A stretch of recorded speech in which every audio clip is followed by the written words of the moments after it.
Right. So are we okay to kick off for Sam, Pauline? I'm just waiting for the attendees to come in, Martin. And as soon as give me the nod when. Yeah.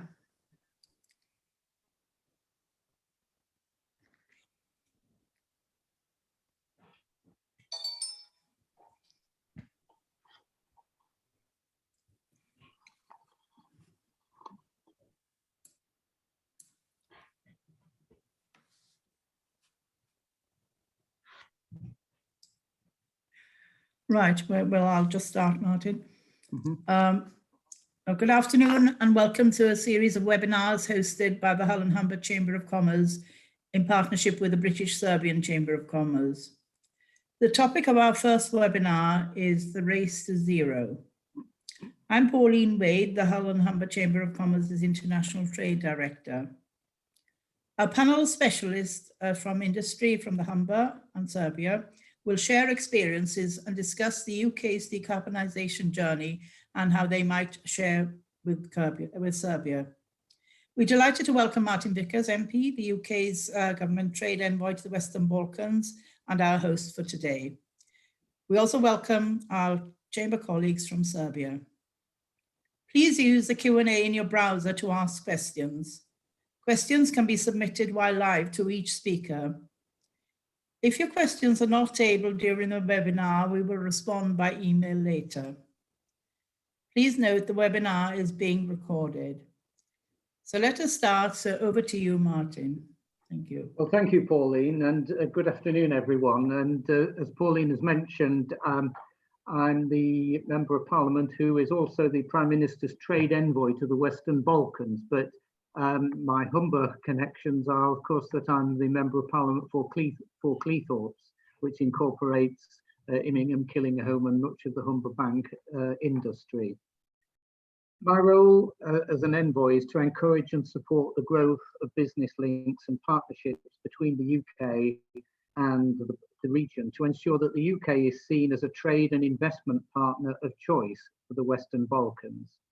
As such, I was delighted to be invited to take part in this event, timed to coincide with Humber Business Week, which will hopefully showcase the excellent capabilities the UK has in renewables and what we can offer countries in the region. Thank you to all our guest speakers for agreeing to join, and in particular thanks to the Hull and Humber Chamber and the British Serbian Chamber for putting this event together. Opportunities in the Western Balkans. These, for the benefit of guests from the UK, it would be helpful to highlight that the Western Balkans is currently a coal-intensive region, but each country has ambitious plans to embrace the green agenda. The implementation of the energy transition will be one of the most challenging things over the next 10 or 20 years. Albania stands out in that it currently obtains most of its power from hydropower. However, as the infrastructure minister told me a few months ago, this means the country suffers in dry periods and has to rely heavily on imports of oil, coal, and electricity from neighbouring countries. There is huge potential here, especially in biomass, geothermal, wind and solar. In Bosnia, developing additional renewable energy sources by 2025 is a priority. As a result of a reliance on traditional energy sources, air pollution levels are high, with CO2 emissions 3 times the EU average. The government has embarked on an ambitious structuring and modernisation programme for its coal mining, representing an opportunity for UK equipment and machinery suppliers. There are further opportunities in supplying engineering and consultancy services and a wide range of power generation equipment. In Serbia, the energy sector is a major driver of the economy, and there are great opportunities in the renewable energy sources.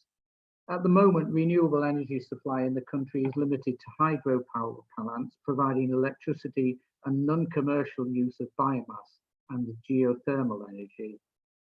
Other sources with high potential in Serbia include the wider use of biomass, wood and agricultural, wind energy and solar energy.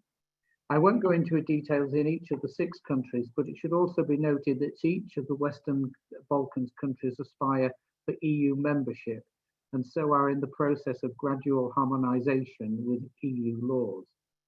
This puts them on a clear path towards more environmentally friendly policies and will bring them more into line with their European neighbours. As the Deputy Prime Minister for Economic Affairs in North Macedonia told me in January, this push to close traditional energy production will leave the country with a 30% deficit of power supply by 2030. So there is huge opportunity there. So what can the UK and the Humber in particular offer the Western Balkans? The UK has a world-leading capabilities across clean growth industries, which can support countries in the region to meet their climate ambitions and decarbonisation targets.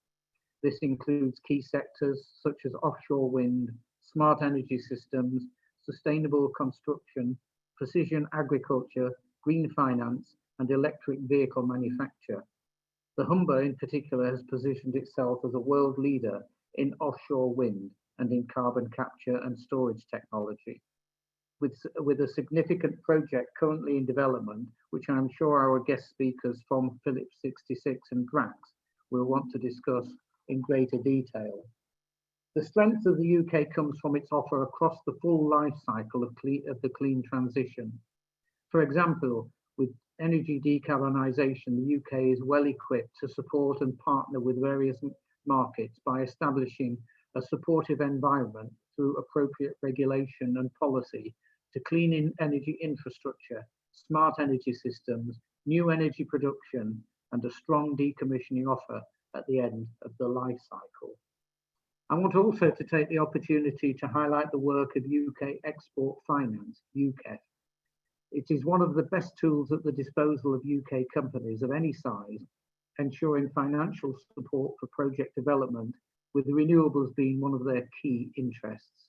UKEF is proven to provide a competitive edge and a testament to how much we value our partnerships in the region and believe in its development strategy is the fact that UKEF has recently significantly increased its country caps, with companies able to access up to £4 billion depending on the specific country in question. The UK's new independent era of trading will enable us to strengthen our bilateral ties and encourage even more UK investment and trade. The COVID pandemic has shown us that free trade and global partnerships are more important now than ever. Rather than turning inward, countries and businesses should look to diversify their networks and international relationships.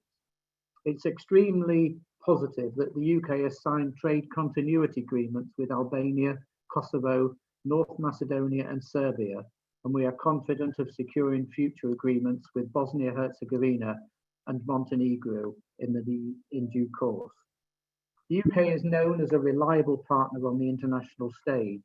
We are recognised for our expertise in research and development, high quality material manufacturing, green building and tech solutions, and project consultancy, and we're a major centre for financial services. We offer a transparent trading relationship that works in the best interest of both sides and are home to some renewable private companies which are well suited to foreign investment and could make a significant impact in the region. So thank you again for allowing me the opportunity to introduce myself and provide an overview of the opportunities in the region and the expertise on offer in the UK. It's a great privilege to take on this role, and I'm delighted to be doing all I can to enhance our trading relationships. And I very much look forward to being able to visit the region again when the situation allows. So we now move on to our roundtable discussion, and I'm going to ask each of our panelists to speak for 2 or 3 minutes to introduce themselves and the organisation they represent. So in no particular order, other than how they appear on my screen, I'm going to turn to Darren Cunningham from Phillips 66. Over to you, Darren. Thank you, Martin, and thanks for the invite to take part today. So I'm Darren Cunningham. I'm lead executive UK for Phillips 66 and general manager of our Humber Refinery, which sits here in the Humber region. So we're in the business of manufacturing a range of products that we all need to sustain our modern lifestyle. So fuels, which is the first thing everyone thinks of, petrol, diesel, jet fuel, but also a range of other things. Most plastics, the feedstocks for plastics are made in an oil refinery. And in our case, uniquely, we're the only manufacturer in Europe of high-grade synthetic graphite, which is a key component that goes into manufacture of lithium-ion batteries. So we're energy intensive. We make things that society needs, but we also recognize the need to decarbonize, to reduce the carbon intensity. And so that's why we're working very hard to say, well, how can we still provide those products that we need, but do so in a less carbon intensive way. So briefly, we don't own oil and gas reserves. So yes, today those products are made from oil, but there's no reason, and people are exploring actively how do we make them from other feedstocks.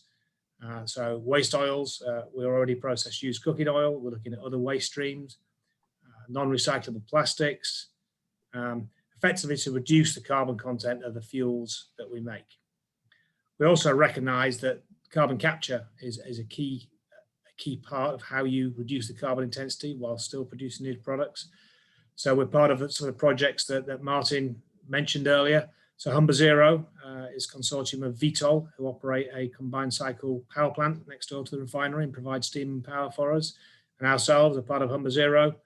And we're working with a couple of transport and supply projects. So there's VNet Zero, which is led by Chrysio, and then Zero Carbon Humber, which are developing also a transportation and supply network.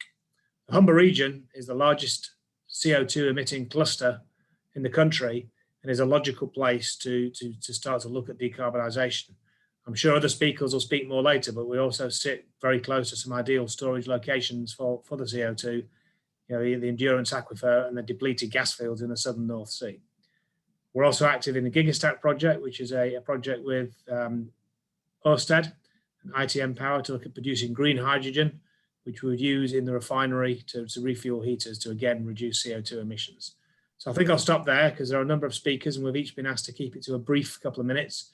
And I'm sure we'll get into more detail on some things as we go into the Q&A session. So Martin, I'll pass back to you for the next speaker.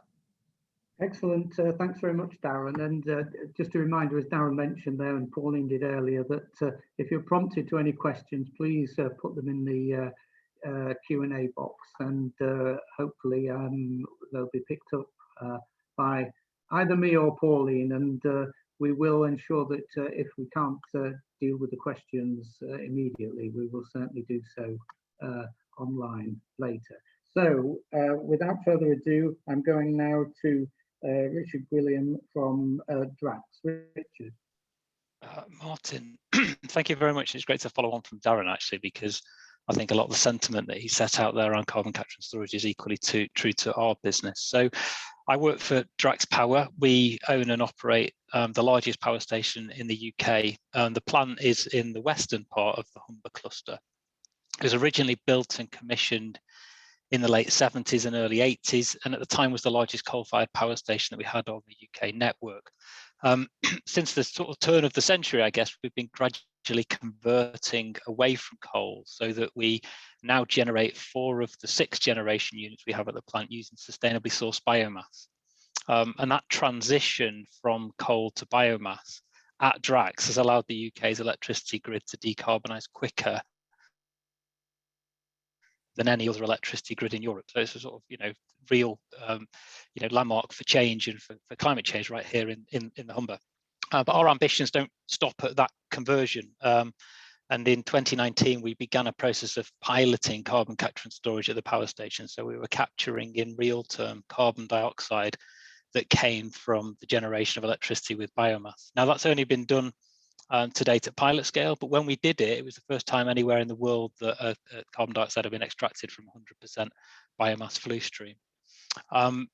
Our ambition at the moment is to scale up that process so that we're capturing carbon dioxide across the large scale units, and each of the units that we convert will allow us to capture 4 million tonnes of carbon dioxide per year.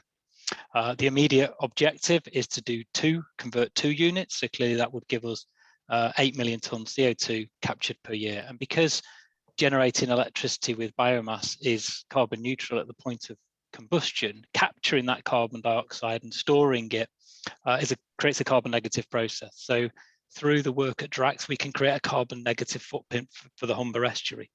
Now, similar to Darren, we can't do this alone, and we're working with transport and storage service providers to take the CO2 away from us. And we're in consortium with 12 other companies in a group called Zero Carbon Humber. That will involve developing a pipeline from the power station that's routed past other industrial emissions and processes in the region, and an opportunity to capture and take other CO2 from other sources. And Darren, rightly mentioned that our proximity in the Humber to the southern North Sea gives us plentiful geological storage opportunities for our CO2. So we're blessed with very attractive geology on UK continental shelf to store CO2, and we're looking to take advantage of that through the CCS process that we're implementing at the power station. Great. Well, thanks very much for that, Richard. And so if we can now move on to Phil Jones. Phil.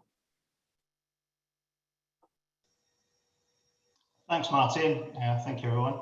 My name's Phil Jones. I'm the current president of the Hull and Humber Chamber of Commerce. I'm actually in my second year. I was president last year as well, and given the circumstances, they asked me to come back and remain in post, which I was happy to do.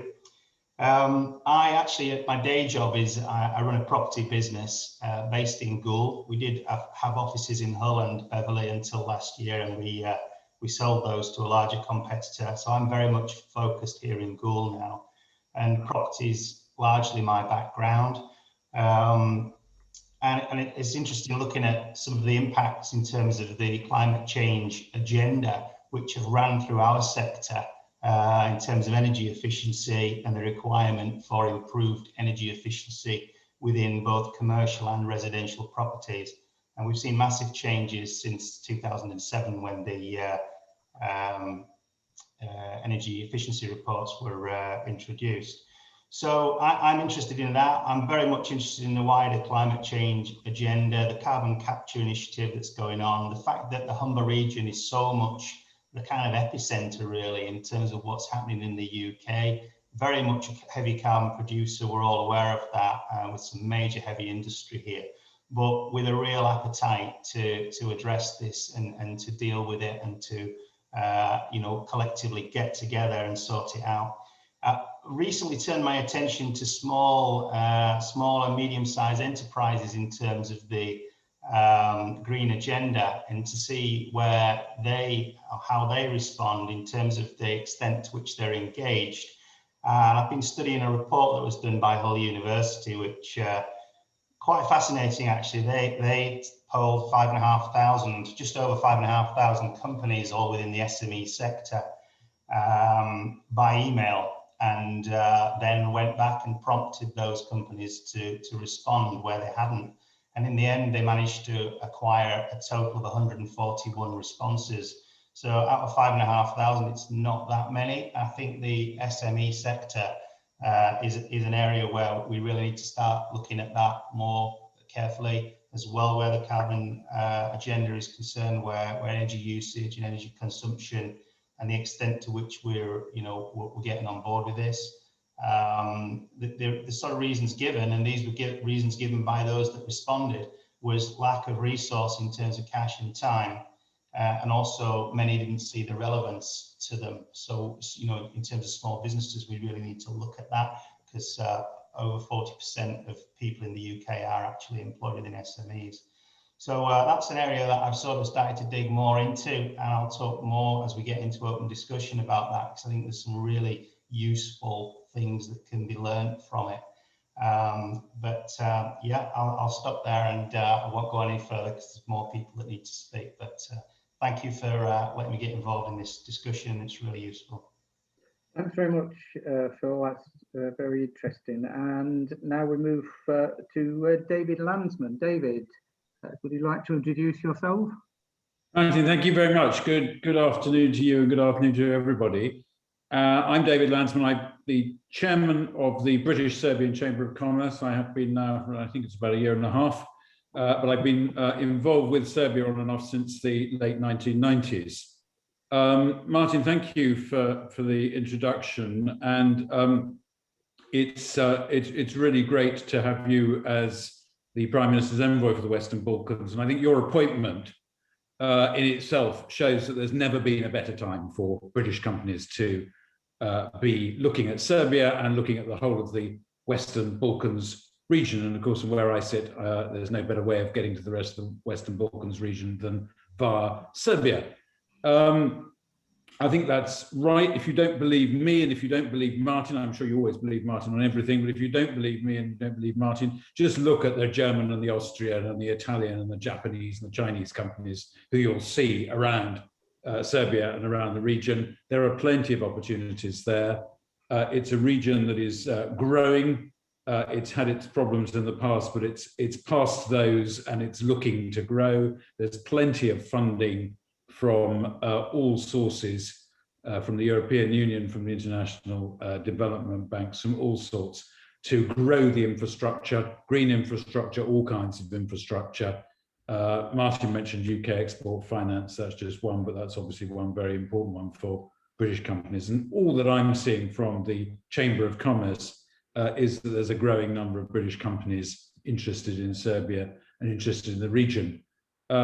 You will probably know the difficult history of the region, but what struck me very early on into this role is that the governments of the region, but also the businesses of the region, work together. There's now an association of chambers of commerce from the 6 Western Balkans countries, kind of collaboration you couldn't have imagined a generation ago, but it's there, and it makes a big difference because it means there's a much bigger market that you can address. From the point of view specifically of Britain and Serbia, as Martin mentioned, the continuation trade agreement is now in place.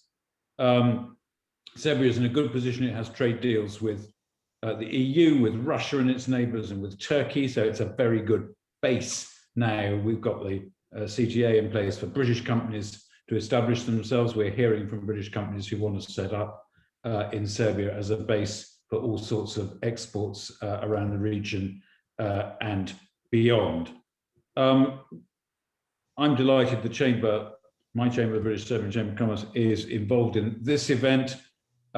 We can help British companies and Serbian companies to work together. We have good links through the British Chambers of Commerce, which is why we're here today collaborating with the Hull and Humber Chamber. We have similar kinds of links in Serbia. We have an excellent team, part based in Serbia, part based in the UK.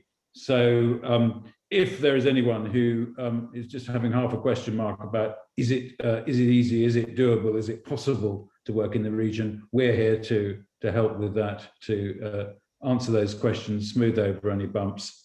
And the fact that our chamber is growing is a great pleasure to me, but it's a great sign that really there is interest from businesses in both countries, and it can be made to work. So Martin, thank you very much. Thank you to the Hull and Humber Chamber, and look forward to any questions later on.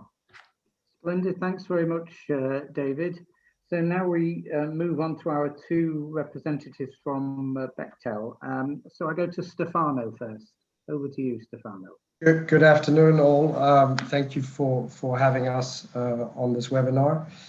Bechtel is a large engineering construction company. We are an American company, but our headquarters are in the UK, so we often refer to us as UK content. We've been in the Balkans for nearly 30 years. We've built motorways and other projects in Croatia, Albania, Romania, Kosovo. And as many of you on this call know, we're currently building a 112-kilometer motorway in Serbia and looking at a similarly large motorway in North Macedonia. I just wanted to highlight the incredible support we've received from colleagues at DIT and at the embassy UK embassy in Serbia, and UKF, who I think you know is still in final stages of supporting us with the financing for the motorway. But it is important for some of our guests to know how important it is to rely on the chamber and the embassies. As in the Balkans, geopolitical support is key to success to UK companies and Western companies for that matter. I'm based in Belgrade. I look after business development, mainly transport and energy, and we are really excited about the energy transition. Given that I'm based in Belgrade, I just wanted to share a couple data points with you to highlight how real I believe the transition is. Serbia can't escape this transition. This does not mean they're going to close all the thermal power plants and lay off 30,000 workers. This simply means that the thermal power plants over the coming years, is it 10 or 20? My crystal ball doesn't give me the answer. But the fate is that a lot of these thermal power plants are coming close to the end of their operating life. So as Martin mentioned earlier, Serbia is a net importer of energy. Just to clarify, that means that in the winter months, they are buying energy from its neighbors at peak prices. It doesn't mean that over the year in quantity that they import energy, but it means in terms of how much they have to expend versus how much they can export. So they are a net importer. Energy stakeholders often ask me, how much renewable energy does Serbia need? I've heard of several figures thrown around. My best guess at this stage, with all the research that the team here and in London, supported by George, who will be speaking in a couple of minutes, have done, we see a figure around $5 billion over the next 10 years, and we think that equates to about 500 megawatts of renewable energy every year, biomass, solar, and wind combined. That's sort of our forecast of how much renewable Serbia needs, and hence why Bechtel is investing in Serbia and the region.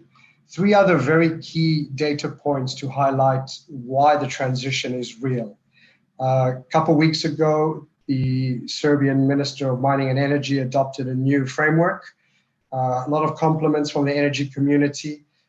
This is a very innovative law. It focuses a lot on the auctions, but does, however, provide that framework to support private sector growth in renewables, which is very, very important. The second one you may have seen recently, the minister decided to stop the construction of a power plant called Kolubara. That is a clear sign of first steps towards real energy transition. And then last but not least, I might be biased, but we had the opportunity in winning the motorway to work with Zorana Mihajlović, the Deputy Prime Minister, and her team. They're the best team, I would say, in the public sector in Serbia today.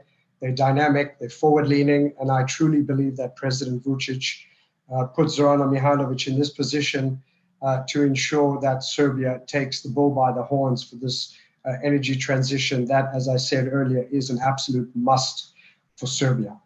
I want to hand over to my colleague George Whittaker. He's leading Bechtel's energy transition, which includes carbon capture, hydrogen, and he'll talk to you a little bit more about what we're doing across the region in that sphere. Thank you. Thank you, Stefano. So, as you said, over to George. Yeah, thanks, Stefano. Thanks, Martin. Good afternoon, everyone. So my name is George Whittaker. I'm Business Development Manager for Bechtel, responsible for opportunities related to the energy transition. So I was going to spend a few minutes just talking about what we're doing more generally in this space and building on the kind of Serbian context that Stefano's introduced. So the trend towards decarbonisation and energy transition is clearly really exciting, and Bechtel feel we've got a responsibility to play a meaningful role in this because there's a significant amount of new infrastructure that's going to be required.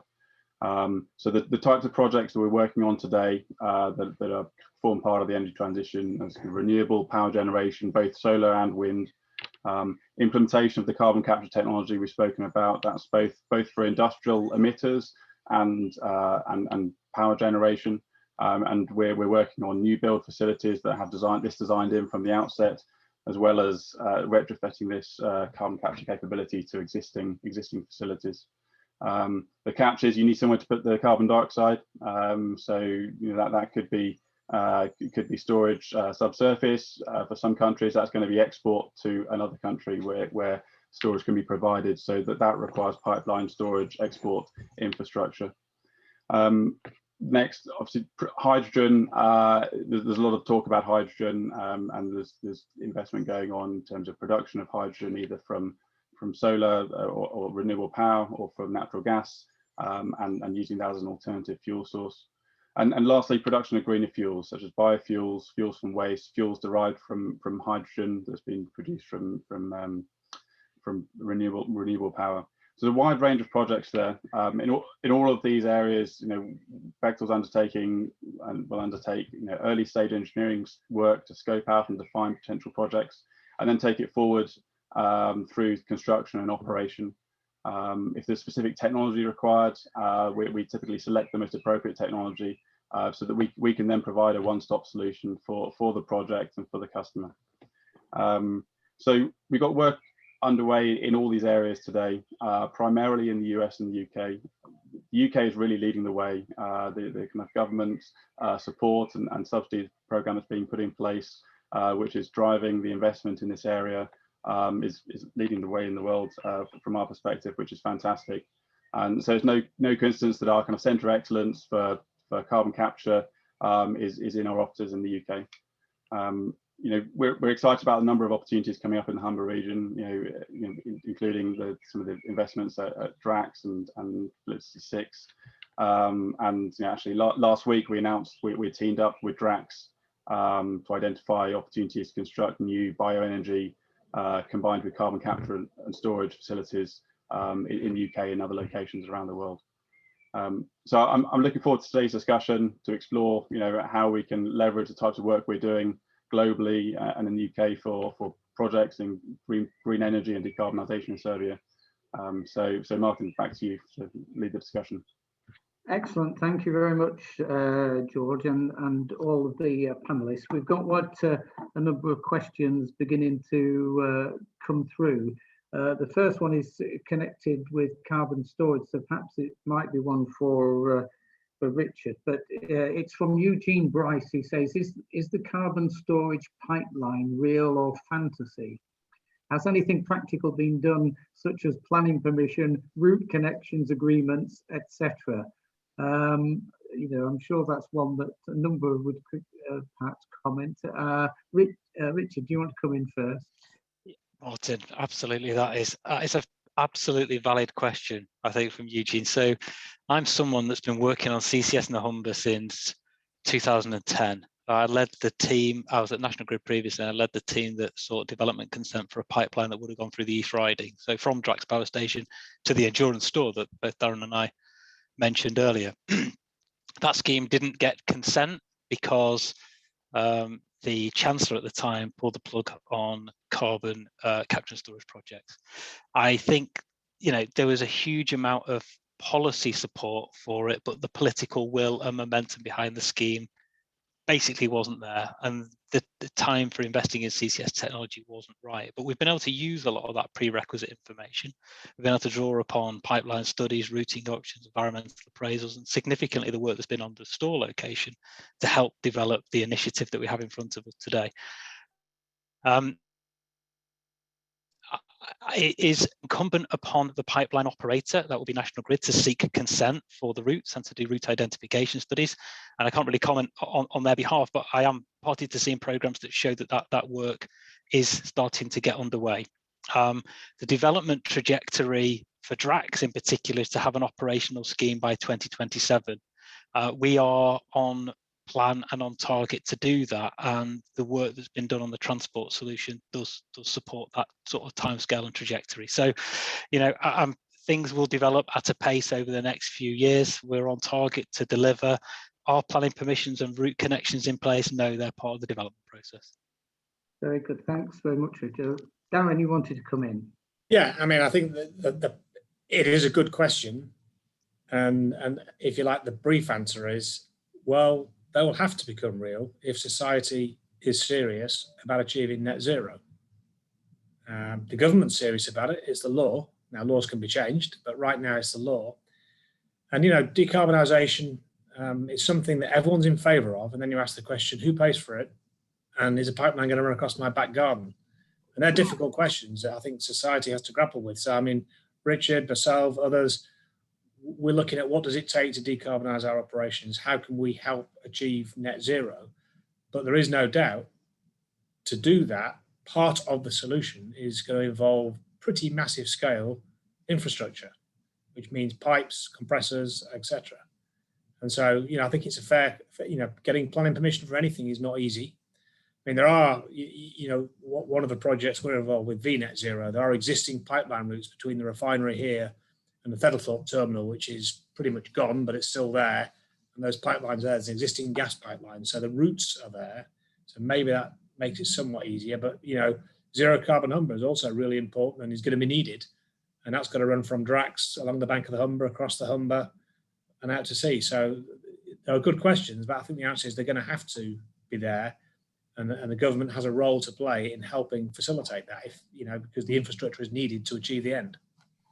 Yeah, well, I think in terms of sort of the government, as you rightly say, Darren, they are committed. The laws are in place, and I think with the COP26 conference only a few months away now, we will see even more announcements from government, and targets will be stretched to the limit, I think. So there are definitely, things will happen, but there's no doubt about that.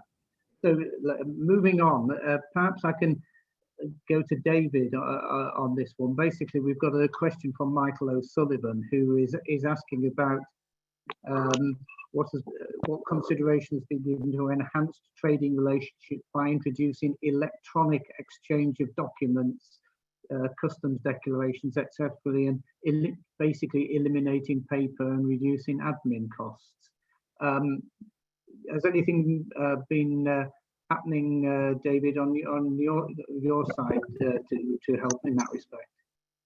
Between the UK and Serbia, presumably, question is, well, it's not one I've come across, but it seems to me to be a jolly good idea. And there's a lot of technology now in the area of international trade and customs, which would certainly allow that.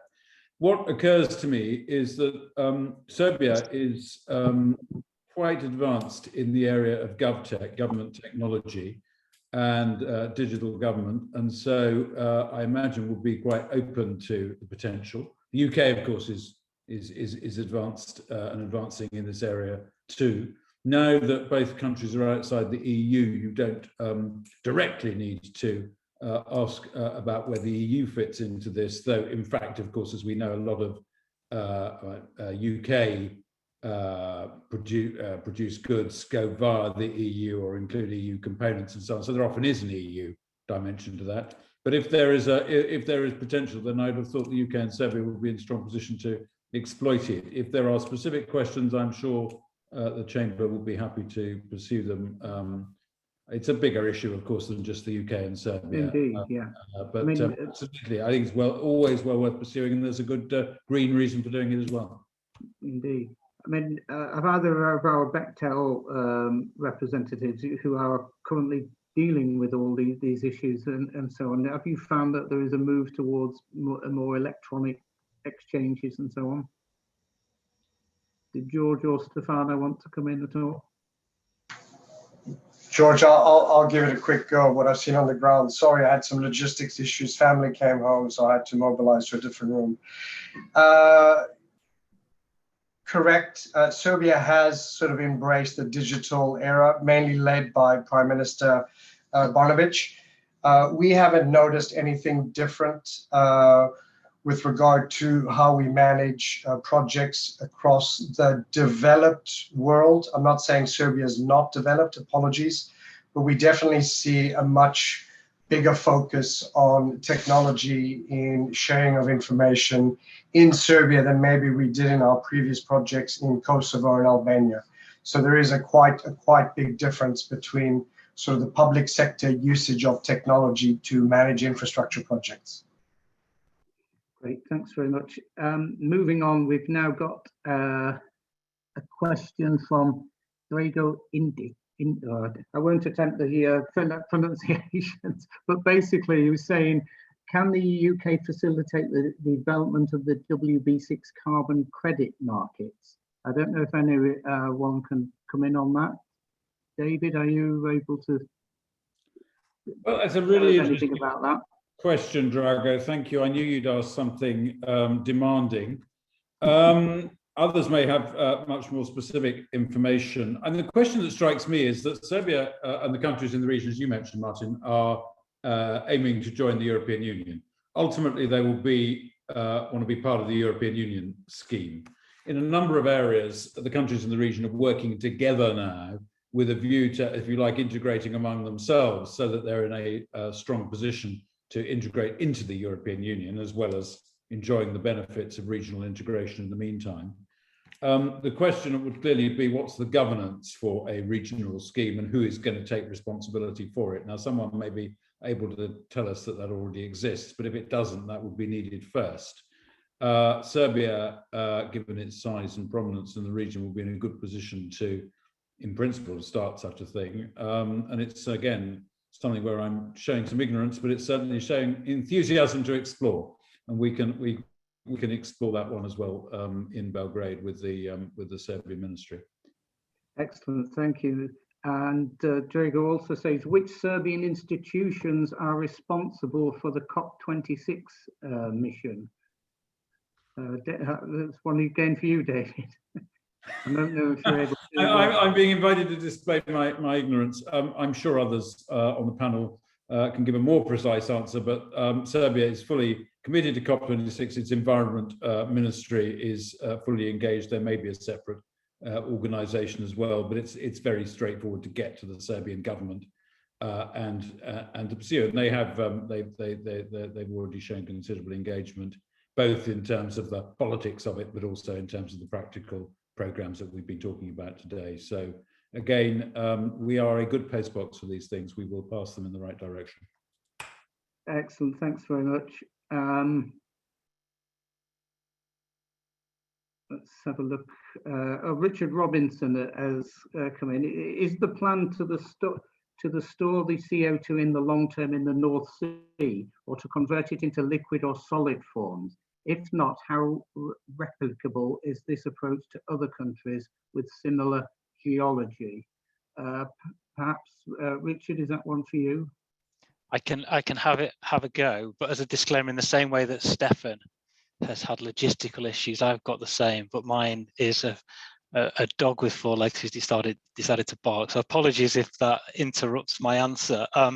Yeah, actually, do you know what? I'll go back to the Drago question first, because it's quite interesting that you look at the market for trading carbon dioxide, because we were part of the European emissions trading scheme. Clearly, you know, we competed or traded permits on a European level, and post Brexit we had to create our own system. So that went live last month. The price of carbon in the UK at the moment is about £50 per tonne, which is a lot higher than when the European scheme started. So there is, you know, real experience in the UK and how to set these schemes up. I'm sure there may be opportunities for lessons learned between the two countries. Coming back to the question on geological storage, and I explained in my presentation, I think not only is the Humber particularly blessed, but the UK is blessed by being an island nation. We have access to plentiful geological storage. Being able to store your carbon dioxide underground is an incredibly important prerequisite for carbon capture and storage projects to take place. We've seen in relative recent history problems in Germany because all the storage that they were advocating was onshore. People don't like that idea. In the UK, and in particular with the Humber, the access to the Southern North Sea means that storation is quite far from an offshore perspective, so it hasn't galvanised the sort of concern that we've seen in other European member states. The UK carbon dioxide market, as in how much CO2 is used in industry, is really quite modest. You're talking about 500,000 tonnes per year. And as I explained earlier, at Drax, we're capable of capturing 8 million tonnes per year. So clearly there's a disbalance between how much is used commercially and how much we generate as a country, which means that you can have an offtake, you can use some of this carbon dioxide again, but the vast majority of it does need to be stored. So yeah, I think access to sound geological storage is an important prerequisite. Just very quickly though, as a conclusion, there are schemes that are being looked at in the North Sea at the moment that are bringing CO2 on ships from locations around Europe and storing it in saline aquifers and formations. So having a pipeline that can reach these sites isn't necessarily a prerequisite, but having the means of capturing it and putting it on ships in the first place, it is. So it feels like there's potentially a sort of European-wide solution that could come into play here. That's another opportunity for the Humber region. You know, we're ideally placed to become a hub for CO2 trading. You could envisage a future where you've got zero carbon Humber, VNet Zero, both in operation. collecting CO2 from emitters in the Humber region, which is, as we've said, the largest emitter in the UK, the largest cluster, but also ships coming into the port of Immingham or Grimsby or wherever for injection into those same facilities. So that's another opportunity, for the region. Excellent, thank you. If I could turn to our Bechtel representatives, you've been involved in a number of projects in the region. How does it compare with projects that you've done elsewhere? Is the regime, as it were, welcoming and easy to handle, or are there improvements that need to be made? Martin, that's a loaded question. I will try and give a sneak preview. I had the chance to work on High Speed 2 in Birmingham for Bechtel. So sort of very, very big contrast from a sort of massive rail project, public sector, and then moving to Serbia. I would say that the political aspect in Serbia and the Balkans is very similar to what you might see in the UK, what we saw for High Speed 2, or what I see back in my home country of Italy.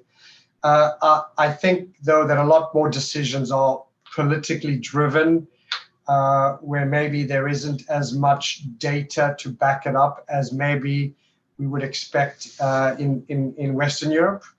And at the same time, I think it's no secret that Serbia is doing an excellent job on trying to counter the weight of the Chinese influence in the Balkans, looking for support from its European partners, including the UK. So the fact that we are an American company based in the United Kingdom did sort of tick all the boxes from the geopolitical aspect. I hope that doesn't quite answer your question, but gives a flavor of sort of what I face on a day-to-day basis, Martin. Yeah, no, that's fascinating. And David, you are obviously based over there. You've got vast experience, and as a diplomat in working in the region and so on. Compare it with other regions that you've worked in, and no doubt we would all agree, I hope, that things are moving in the right direction. I'd absolutely say things are moving in the right direction, and at some pace as well. You've got a very educated workforce. We're doing an increasing amount with IT companies from Serbia. And there is absolutely no question that they are world class. If you look at the indicators, if you look in a tech publication, which will tell you which countries are doing well, Serbia is way up there in the list. So there's no issue there. Very educated workforce. I'd say a government administration that is actually quite strong in many areas, and more than I suspect some people with a few stereotypes might imagine. I've worked in a number of countries, and I actually think that the Serbian administration at its best functions very well indeed. Another point which you didn't actually raise, but some people may have at the back of their minds, can I do business in a straightforward, proper, respectable way? That was my next question. Right. Well, I'm sure that our friends from Bechtel are not going to say they do business in anything other than a straightforward, respectful way. So I'll answer the question for them. Absolutely, you can. And again, I mentioned German and Italian and French and Austrian and other companies who are in the region. And there are big British companies in the region. And there are people in the region who would not be there if you couldn't do business in a proper and respectable way.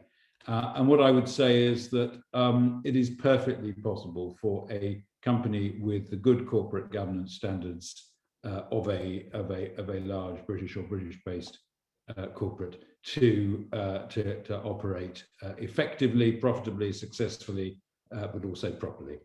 So I think yes, of course, the history is well known, and the problems of the past are well known, but the trajectory is upwards. The no one's going to run a book on which date which Western Balkan country will join the EU, but the path ahead is clear, and they want to be doing the things that countries that want to join the EU have to do in terms of the reforms and in terms of the adoption of standards. And of course, those reforms are helpful to business now, whatever the politics turns out to be. And I just finally go back to the integration of the Western Balkans 6.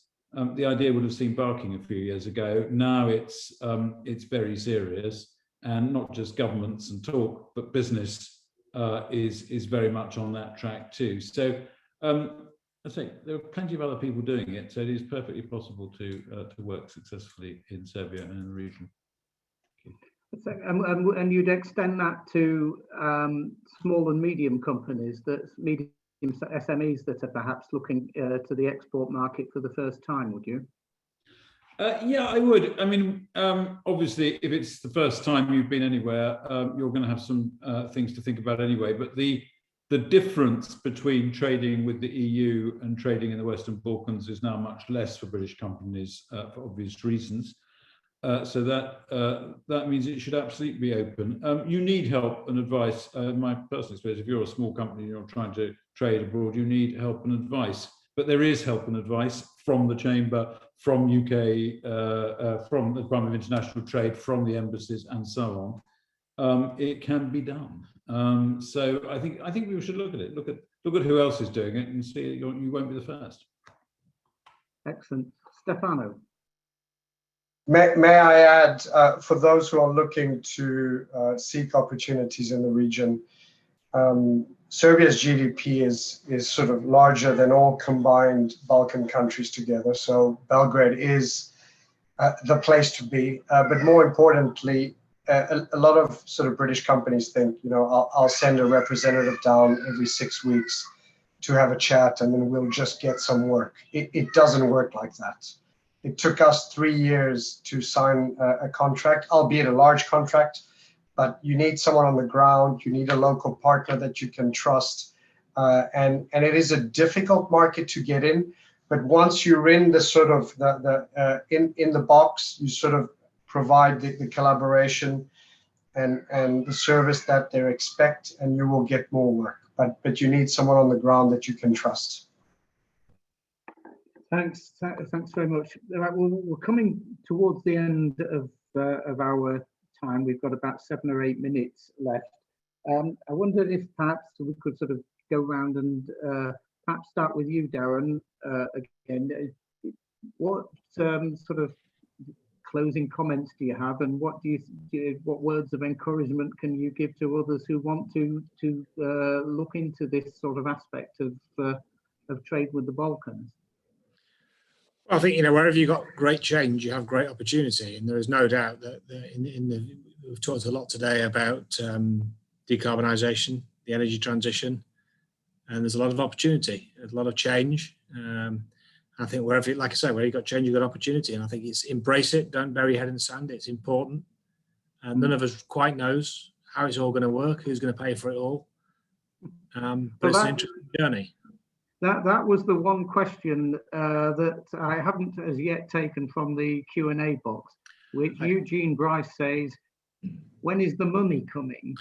Well, I mean, the government's put quite considerable sums to seed it, but that really is seed. If you think about the amount of capital that it's going to take to build some of this required infrastructure, I mean, think in terms of HS2 scale type investment.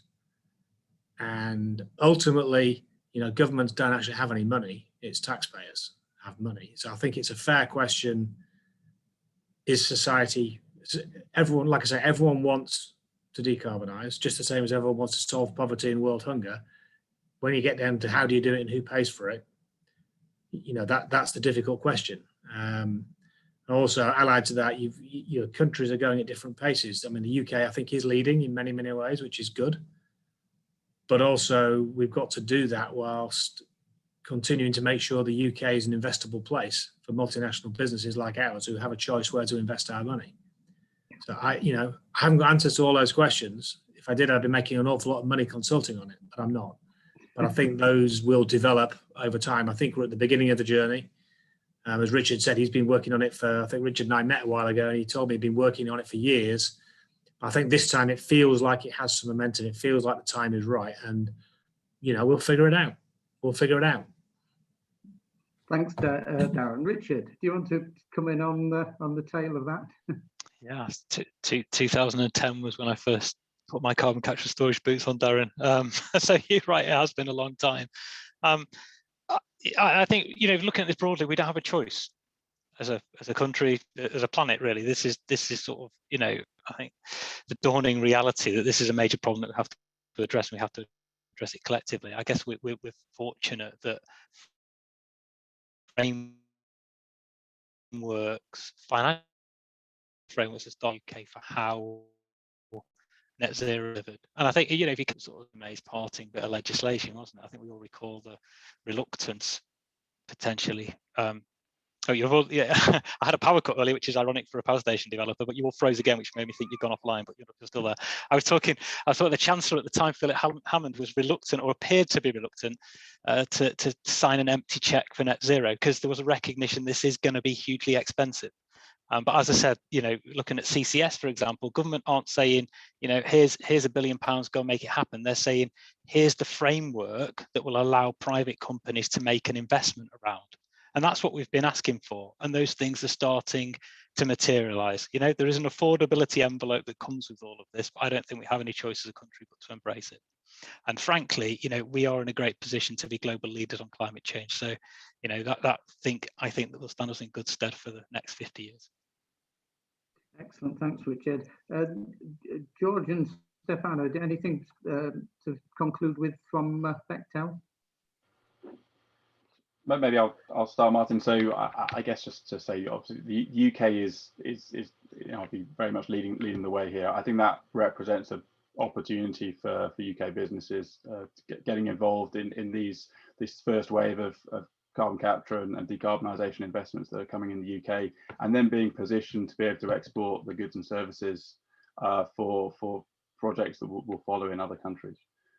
So you know, we expect through the work we're doing in the UK and elsewhere to, you know, be building our network of suppliers and subcontractors to support this work, and then, you know, as we move afield and develop these projects elsewhere, you know, we plan to take them with us. So I think that hopefully that captures the opportunity for people here. Thank you. Excellent, thanks. So Stefano, anything to add to that? No, thank you, British Chamber of Commerce, DIT, UKF, Martin. Happy to help anyone when you come to Belgrade, meet up for coffee and tell you how Belgrade is on the work front. Oh, we'll hope to do that very soon. Right, David, from the Serbian end. Thank you. Well, look at the scale of the regional infrastructure opportunity. Look at the geography. It's an obvious place to be looking at. And if you do, please get in touch with us. We're in both the UK and in Serbia, and we'll be delighted to talk to you. Thank you.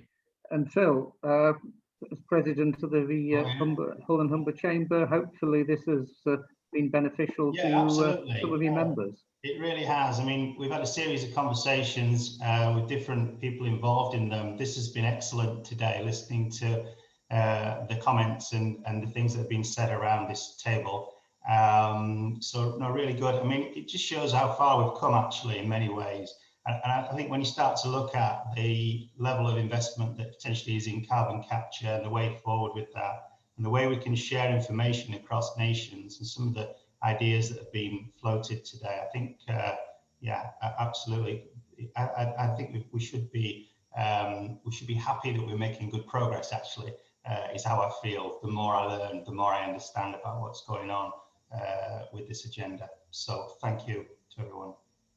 Thanks very much, Phil. Well, only falls to me then to say a final thank you to all our panelists, who I think have given comprehensive answers to a number of questions. And by all means, if there are further questions that are prompted by us, any afterthoughts, let Pauline or Sam at the Hull and Humber Chamber know, and they will contact the various panelists and get any details that are necessary. So thanks for all those who've joined us.